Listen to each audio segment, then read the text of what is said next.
Hello everybody, and thank you for sharing your time with me.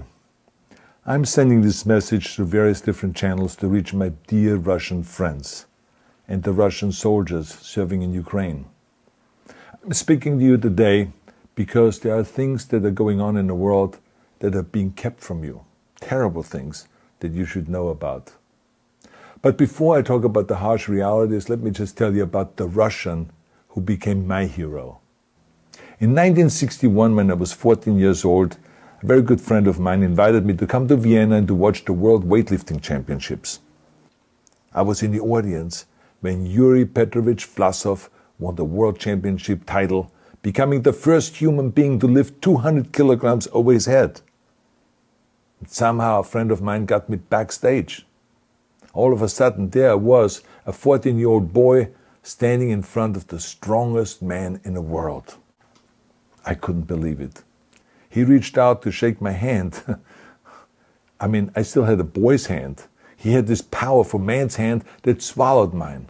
But he was kind, and he smiled at me. I will never forget that day. Never.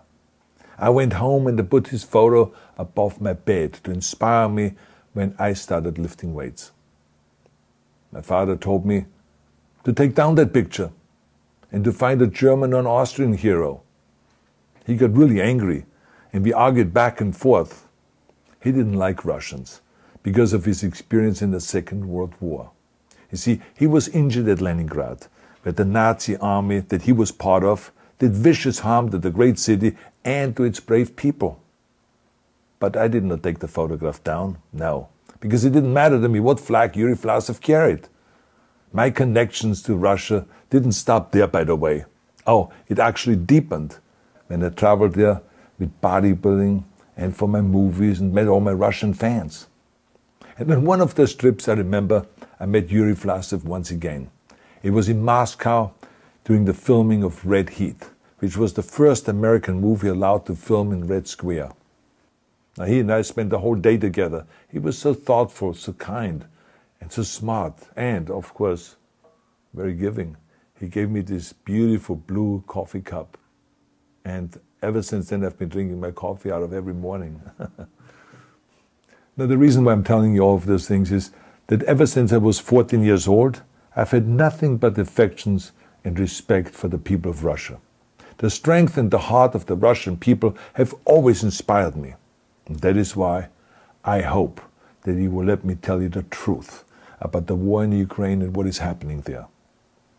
No one likes to hear something critical of the government, I understand that. But as a longtime friend of the Russian people, I hope that you will hear what I have to say. And may I remind you that I speak with the same heartfelt concern as I spoke to the American people when there was an attempted insurrection on January 6th last year, when a wild crowd was storming the US Capitol, trying to overthrow our government. You see, there are moments like this that are so wrong, and then we have to speak up. And it's exactly the same with your government.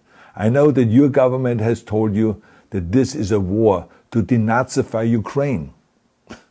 Denazify Ukraine? This is not true. Ukraine is a country with a Jewish president, I might add, whose father's 3 brothers were all murdered by the Nazis.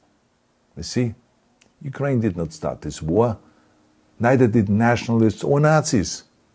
Those in power in the Kremlin started this war.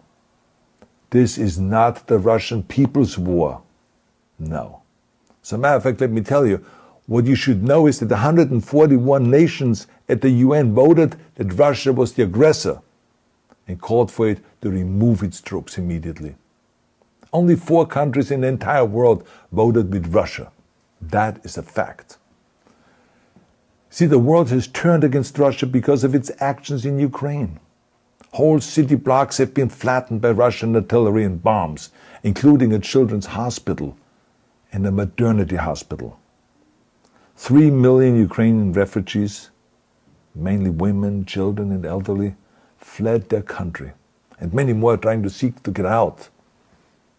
It is a humanitarian crisis. Because of its brutality, Russia is now isolated from the society of nations. You're also not being told the truth about the consequences of this war on Russia itself. I regret to tell you that thousands of Russian soldiers that have been killed. They have been caught between Ukrainians fighting for their homeland and the Russian leadership fighting for conquest. Massive amounts of Russian equipment have been destroyed or abandoned.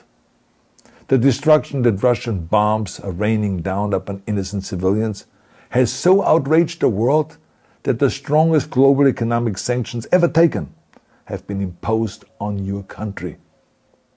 Those who don't deserve it on both sides of the war will suffer. The Russian government has lied not only to the citizens, but to its soldiers. Some of the soldiers were told they were going to fight Nazis. Some were told that the Ukrainian people would greet them like heroes, and some were told that they were simply going on exercise. They didn't even know that they were going into war. And some were told that they were there to protect ethnic Russians in Ukraine. None of this is true. The fact is that Russian soldiers have faced fierce resistance from the Ukrainians who want to protect their families and their country. When I see babies being pulled out of ruins, I think that I'm watching a documentary about the horrors of the Second World War, not the news of the day. And let me tell you, when my father arrived in Leningrad, he was all pumped up on the lies of his government. And when he left Leningrad, he was broken, physically and mentally. He lived the rest of his life in pain. Pain from a broken back, pain from the shrapnel that always reminded him of these terrible years, and pain from the guilt that he felt. To the Russian soldiers listening to this broadcast, you already know much of the truth that I've been speaking. You've seen it with your own eyes. I don't want you to be broken like my father. This is not the war to defend Russia that your grandfathers or your great-grandfathers fought. This is an illegal war. Your lives, your limbs, your futures are being sacrificed for a senseless war condemned by the entire world. Now, to those in power in the Kremlin, let me just ask you, why would you sacrifice those young men for your own ambitions? To the soldiers who are listening to this, remember that 11 million Russians have family connections to Ukraine. So every bullet you shoot a brother or a sister. Every bomb or every shell that falls is falling not on an enemy, but on a school, or a hospital, or a home. I know that the Russian people are not aware of such things are happening. So I urge the Russian people and the Russian soldiers in Ukraine to understand the propaganda and the disinformation that you are being told. I ask you to help me spread the truth. Let your fellow Russians know the human catastrophe that is happening in Ukraine. And to President Putin I say, you started this war. You are leading this war. You can stop this war. Now, let me close with a message to all of the Russians who have been protesting on the streets against the invasion of Ukraine. The world has seen your bravery. We know that you have suffered the consequences of your courage. You have been arrested, you have been jailed, and you have been beaten. You are my new heroes. You have the strength of Yuri Petrovich Vlasov. You have the true heart of Russia. My dear Russian friends, may God bless you all.